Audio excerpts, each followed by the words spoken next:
You got to get out. You got to vote. You have a moral duty. What is the Catholic vote, though? Frankly, it's a very serious situation that goes well beyond who is leading the machine in Washington that is so corrupt that I really believe we must vote. In many ways, it's a vote against the greatest evil. It's a vote against an agenda that is so unhinged. Jesus Christ is King. Too many Catholics aren't Catholics. They're no more Catholic than Joe Biden or too many other high-profile people, frankly, even in the Vatican. By the way, my name is Joe McLean. I host a radio program called A Catholic Take, where we look at the world through a Catholic lens. I'd love for you to hang out with us. If you like it, give it a thumbs up and let us know what you think in the comments below. Joining us right now is His Excellency Bishop Joseph Strickland, Bishop Emeritus of the Diocese in Tyler, Texas. Bishop, good morning to you. Thank you for your time. Good morning, Joe. Good to be with you. Appreciate having you here. I think that last story is a great place to begin. The rhetoric in these days is out of this world. I mean, I think, honestly, Bishop, we want a six-pack of our cheapest beer that we can get at the store. We want to sit back and we want to watch them fight it out. We just want a train wreck, and we enjoy the show more than I think the seriousness of our situation. What would you say to that? Well, you do need to keep a sense of humor, but frankly, it's a very serious situation that goes well beyond who is leading the machine in Washington that is so corrupt that it will only take God's intervention, I believe, to really bring us back into truth, bring us back into the light of Christ. But that's what we need to do. But I do love the humor, and sometimes you don't see that humor from every side. But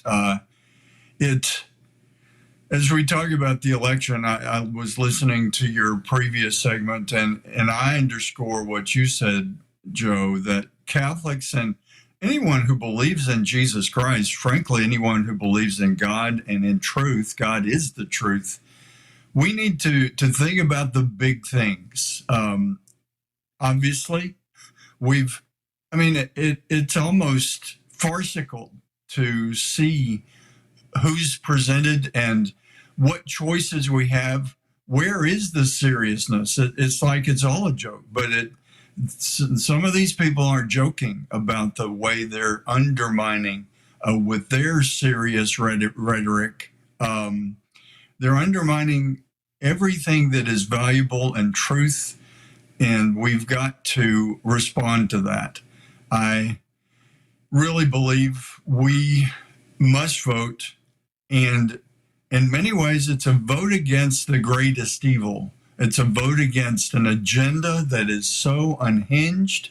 It's not logical, but also it's very evil. It is an agenda that undermines who we are as human beings, undermines the values of the Decalogue, of God's commandments. It undermines everything that is eternally valuable. And that is the lens through which we all need to vote, especially Catholics. As your previous speaker said, too many Catholics aren't Catholics. They're no more Catholic than Joe Biden or too many other high-profile people, frankly, even in the Vatican. People have lost their way. And I believe we've got to stand strong. We have to, I'm glad it started with laughter and joy, this segment, because we need to keep that. We can't be so down deep in the darkness that it's just, evil has overcome us. No, it hasn't. Jesus Christ is King. He's conquered evil, but we've got to stand with him. He is the Lord of truth. He is truth incarnate. Do you think that most Catholics really, even if they're sincere, even if they go to Mass on Sundays and they believe in the true presence of Christ in the Eucharist, I mean, that'd be a good thing. But even still, I find that most Catholics really honestly think of the world through a secular, worldly lens. They don't really look at the world through a Catholic lens, even if they are sincere Catholics. You see what I'm saying? Because I was reminded last night from our Bible study that we host on the ACT Inside that, Abraham, when he comes to the Holy Land, the promised land, and God sends him down to Egypt after a famine, he doesn't trust in God's promise. The guy who just led him out of the Ur of the Chaldees into the promised land and promised to give him the land, he doesn't trust in him. He tells his wife to lie to Pharaoh so that he doesn't get killed. He becomes rich in the process. Even Abraham, the great man of faith, failed to see the world through the lens of faith. He saw it through a worldly lens, and bad things happen. I see the same thing all the time with Catholics, even sincere ones. We just refuse to see this world through the lens that which God designed. Why is it? Why do you think we don't do that? Well, we've been trained well. That has been the agenda of many in the world, and sadly, even in the church, for my lifetime. And it's working. Many people see their faith as just a slice of life, a portion of what they do, who they are. They have this profession, they have this family, they have that, all these different qualities that make them who they are. And being Catholic, believe in Jesus Christ, is just one flavor they've chosen instead of the all-important, very core of who they are that directs everything they do. Most Catholics, most believers don't operate that way, but that is the only way that makes sense, and that is the way of the saints. I would say, Joe, that the reason most bishops don't say anything is because from their worldview, there's some things that might concern them a little. They'll discuss it with friends over cocktails. Oh, it's a shame. Isn't this bad? But it's not really disrupting their life. They're managing the diocese. They've got a nice home. They're taken care of. Their things are positive. They're having this program and that program. They don't pay attention to the fact that the very core realities, the core truth of our faith is under attack. And they see people that do speak up, like me, as alarmist and overboard and just a little unhinged. But really, Joe, if you really think about, if you read the Gospels, if you read the teachings of the faith, I'm right now going through Veritatis Splendor, the great document of Pope St. John Paul II from 1993, 31 years ago. I do urge every Catholic, every believer, everyone who believes in this nation, who may say, I'm not Catholic, if you believe in the qualities that built this great nation, read Veritatis Splendor and reflect on it deeply. Because John Paul II wrote it because he already was in the battle and the thick of it 31 years ago. And he would, I believe, if he was still with us, he would write Veritatis Splendor 2 and 3, just really trying to wake people up. Interestingly, I just heard a quote that people asked him, Pope John Paul II, you're writing this. How do you hope people will respond? And his answer was very wise. He said, I hope they do respond, but I've got to proclaim this truth. It's up to them to respond. And that is the work of a bishop, to proclaim the truth that is Jesus Christ, God our Father. They don't force anyone. They leave us freedom. I've heard people say that God is a gentleman. Of course, he is the gentleman, but he leaves us free. He's created us with intellect. He's created us in his image and likeness, and he's left us free to make our choices, but we better make them well, formed in the truth. And that's what ultimately comes down to with this election. It's one more choice to say no to evil and yes to good, and keep working at it. This, as you said, who knows where we'll be on December 5th, much less November 5th after all of this. But we need to, whatever the presidential election, whatever other thing is going on that grabs our attention in the world, we need to daily choose to live the truth and reject the false. That Amen. needs to happen. If we hear it from the pulpit at Mass, or from our bishop in his office, or from the Vatican, we need to reject the false message and embrace and live the truth. Amen. Are you celebrating a birthday, Bishop? Walter is wishing you a happy birthday in our chat today. So happy birthday, Bishop. Yes. I'd sing to you, Thanks, but I don't Joe. want to ruin your day. So we'll just say happy birthday. Yeah. And we have a few more minutes before we hit our break here. We're talking with Bishop Joseph Strickland about the times and the things that are at stake in these days and the Catholic vote. Bishop, about a month ago, His Holiness Pope Francis made some off the cuff remarks on an airplane ride. And we all know how that always goes, right? And he tried to sort of say that the two candidates are about the same on the pro-life issues, but one candidate's really bad guy when it comes to immigration. Therefore, the lesser of two evils is definitely going towards Mrs. Kamala Harris there. So how would you respond to that? I responded for sure to that, but what would you say? Well, he's making, Pope or not, he's making a moral equivalence that our faith teaches us we can't do. Yes, that people have rights to immigrate, and nations have right for legal immigration systems that are well run, which we're very far from that.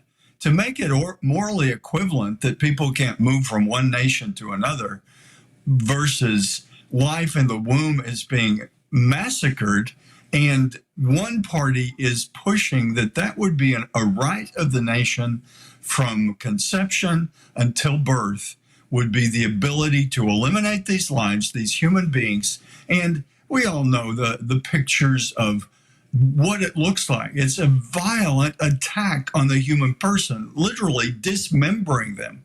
I'm reading about English martyrs, and they were in the time of the English martyrs. If you were convicted of being a Catholic priest, you were hung, drawn, and quartered. Children in the womb are being hung, drawn, and quartered. And that is definitely the most atrocious evil. It is the preeminent issue of our time. And for Pope Francis to really clearly, he didn't say it quiet, he placed the game well, but he definitely indicated that what he thought was the lesser evil was this atrocious party that is pushing the massacre of children in the womb as freely and as often and as at any moment, and really beyond the womb. They are pushing, and to say that is equivalent to people having the freedom to move from one nation to another is really ridiculous. It really is unhinged, and it's where we are. Yeah, well said, Bishop. Thank you. It is the wild, wild west. And I feel like we are seeing a demonic level of activity in society now at a level that we've never seen before. Do you think it's fair to say that? I totally agree, Joe. And what we're talking about with immigration in this country and in Europe and so many places, it's an invasion. And the so-called public servants that are in charge are encouraging the invasion. And sadly, bishops are either encouraging or not in any way addressing the invasion. I believe really if we don't wake up very soon, history will show that this was a huge part of the demise of the United States. And that's, I'm sure people say, oh man, this guy's really unhinged, but it's a hidden invasion, not so hidden anymore, but it has been for years. And it does go beyond just the present administration. But one thing that I've said when it comes to this vote, do we want to continue the present administration even on steroids? That's what it's about. To vote against continuing this insanity is what every sane American needs to do. But the immigration issue, and really, Joe, like so many things, when it comes to the truth, It comes down to very basic principles. You're there in a studio right now, and there are laws, and you have rights to not just let anyone who wants to come in and barge in and start taking the books off your shelves and just making it theirs. You have rights. The right of self-defense is very basic to this whole issue. Individuals have a right to self-defense. Families who live in a dwelling, in a home, have a right to protect that home. And they're not obligated. Yes, we're called to work in charity, to help those in need. But you're not obligated to just open your doors and say, come raid my refrigerator, come sit on my couch, kick me off the couch, and just take over. That's, on the large scale, that's what our nation is doing. And citizens are literally being kicked out of their positions to make room for people who are here illegally. And people say, oh, it shouldn't be treated as a crime and all of that. I've heard bishops say that. Ridiculous. Because if you're making decisions, unprincipled decisions that ignore laws, that is a dangerous character trait to bring into the nation. That's what these people are doing. They're here because they ignored a law and they got away with it. And we see them, we see them ignoring laws and flagrantly violating laws over and over again, raping, attacking, robbing. It just makes sense. It makes tragic sense that those who are coming here ignoring laws, they're just going to continue to ignore laws. And when we ignore the issues, we become complicit in allowing this to destroy families, to destroy lives. And it's not hyperbole to say possibly to destroy nations. And I'm sure we've both read of the plans that some are alleged to have to do exactly that. Wouldn't surprise me. I don't know, but it wouldn't surprise me that there are people, even in our government, that are planning a lot of this and supporting it so that they can gain more power and more wealth for themselves. And they could care less about the average voter in whatever part of the nation. It really is. You mentioned Satan and diabolical, and I truly believe that the powers of evil, because what is evil? A denial of the truth. God is the truth, and when we are living in denial of the truth, we're complicit with evil. Yeah. I was thinking about the bishops and what they've said over the years when it comes to immigration issues, given the fact that, you and I live in the great state of Texas, the People's Republic of Texas, praise be to God. And you'd think that the bishops on the border would be very outspoken against the atrocities, against, people who want to come to our country to make a better life. I don't fault anybody for wanting a better life. I would cross a border if necessary to give my family a better life. I don't even think twice about that. However, there's ways to do it well and there's ways to do it badly.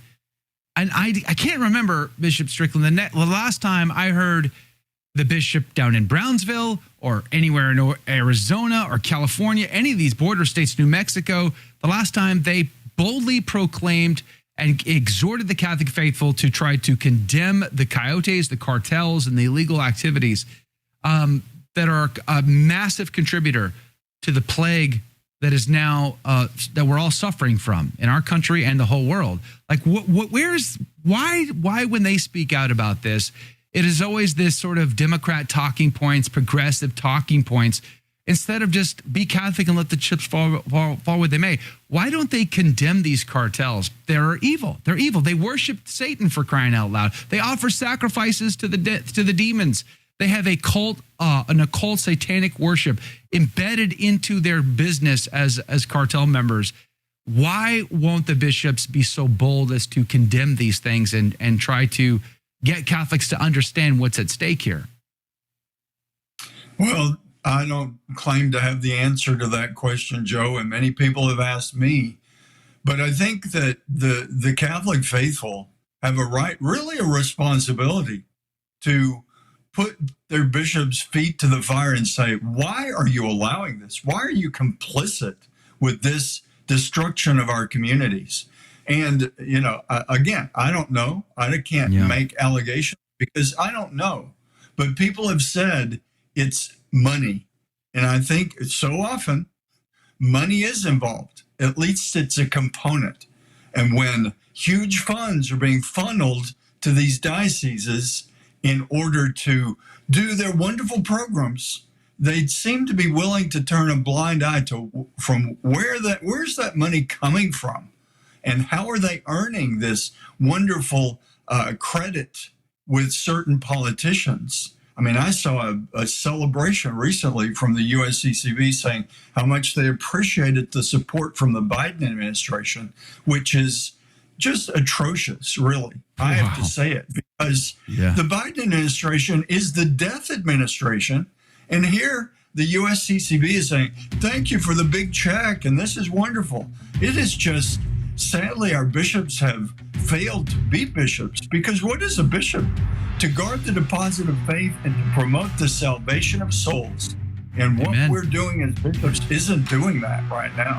You cannot serve both God and mammon. You got to make a decision. Whose team are you on? Are you on Team Jesus? If so, then live like it, preach like it, and take no compromises. If you're on the other side, pray fast and do penance, because judgment is coming. Bishop Strickland, thank you for your time. So grateful for you. Would you give us your blessing, please? Sure. Almighty God, we ask your blessing for all listening. Guide us with your truth and love. And we ask this in the name of the Father, and of the Son, and of the Holy Spirit. Amen. So I want a third-party choice. And what would you say to people like me who really, really, really just want a better choice in the election? Well, I would say work for one, and work for one in the primary, Joe. And we have to be working on this all the time, and we have to be working on it not just in politics, because ultimately politics is downstream of culture. But by the time we get to a general election, especially a presidential election, on the first Tuesday of the first Monday of November every 4 years, it's a little too late to be complaining that someone is only, say, 70% pro-life instead of 100% pro-life. You do that in the primary. Now, admittedly, in the primaries, we're not going to have perfect candidates either. We have the system we have. If we lived in a country with a multi-party parliamentary system, we could perhaps have a political party that advances entirely Catholic values. And although it might not be a majority party, it could be that the way many parliamentary systems work, that one of the other parties that gets more votes would come to the Catholic Party and ask for its support to form a governing coalition. And in return, what would that Catholic political party do? It would wheel and deal. It would say, okay, we'll support you, but we want you to advance this pro-life legislation, just to use an example of an issue that is important to many Catholics and is important to our values. But we don't live in that system, Joe. We live in a two-party system. And the election is upon us. As for voting for a third party, that simply means you are taking yourself out of the group of people who are going to make the decision. You and I can sit here all day and criticize both political candidates, both nominees from both major parties. We can criticize the vice presidential candidates. It's disheartening to see J.D. Vance, a recent convert to the church, not entirely embrace, the pro-life policies. We should pray for his maturity in the faith, and we should pray for, a full, enlightening on those issues. But when you vote for a third-party person, and I have talked with people over the years who do this in good faith, and they're good, sincere Catholics, and one of them told me about all the research they had done, and I know there's the American Solidarity Party out there, and I know they mean well. But here's the thing, Joe. They are taking themselves out of the group of people who are going to make the decision.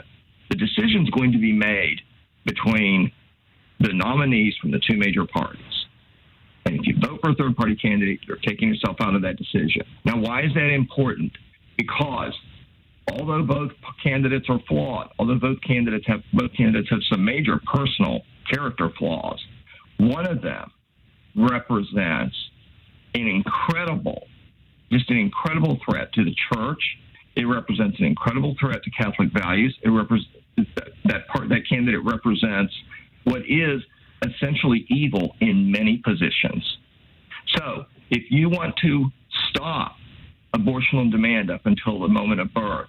You don't have any choice other than to go in and vote for the lesser flawed candidate. You know, Cardinal Burke and others have described this in much more theological terms, and I'm not a big fan of analogies, but take this as an analogy. You're in a group of people on a bus going down the highway, and you're coming to a fork in the road, and one fork goes left and one fork goes right. That bus is going to turn, whether you like it or not. And you might say, you know, I don't like that place we're going on the right. But then you look and you see this place where it forks to the left is a lot worse. And so the driver says, I'm going to go whichever way the majority votes. And you just say, well, I don't like the way it goes on the right. I don't like the left, but I don't like the right either, even though the left is worse. But because I don't like the right, I'm going to not vote. Well, guess what? That decision gets made anyway, and you're along for the ride no matter what.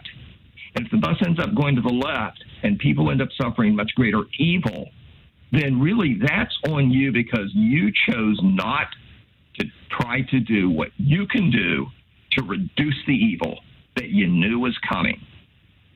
As a practical matter, Joe, all that is standing between Catholic schools in this country from being required by the government to hire transsexual teachers is 3 votes in the United States Supreme Court. All that is standing in this country between the government literally taking Station of the Cross off the air and taking Joe McClain off the air with civil penalties or possibly criminal prosecutions, but certainly with civil penalties, by classifying a lot of your speech as hate speech, are 3 votes on the Supreme Court. 3 votes like Ketanji Brown Jackson, who doesn't know what a woman is. All they have to do, this is not extremist rhetoric, Joe. You just reported that Candace Brown is not going to be allowed into Australia, and she's not the first conservative to be denied entry into other countries. Michael Savage, another radio host, he was denied entry into the United Kingdom years ago. All it takes is the United States Supreme Court to hand down a legal decision that says that just as there are other categories of speech that are not protected by the First Amendment, such as defamation, such as incitement to violence, all they have to do is hand down a decision that says attacking or criticizing or denigrating or disparaging transsexuals or other people in certain communities along the LGBTQ spectrum is harmful. And it's not protected by the First Amendment. That's all they have to do. Any mediocre lawyer could write an opinion like that the liberals on the Supreme Court and really the progressive woke people in the Supreme Court would support. And once that decision comes down, Joe, what do you do at Station of the Cross? How do you proclaim the gospel, the full gospel? Sure, they might let you proclaim some, but you're not going to be able to proclaim the full gospel. The court could easily say, well, you're still protected to say these things under freedom of religion inside the 4 walls of your church. For a time. Election. The only thing standing between boys competing in girls' sports and women's hygiene products being put into the restrooms of boys in junior high and high school and in elementary schools are 3 votes on the Supreme Court. And for those who are thinking, well, it's not likely that the president would get three appointments, it was unusual that Trump did. I agree. But what else do we know the Democrats want to do if they get Congress and the White House? They want to reform the court. Another easy sell that has a lot of popularity with the American people.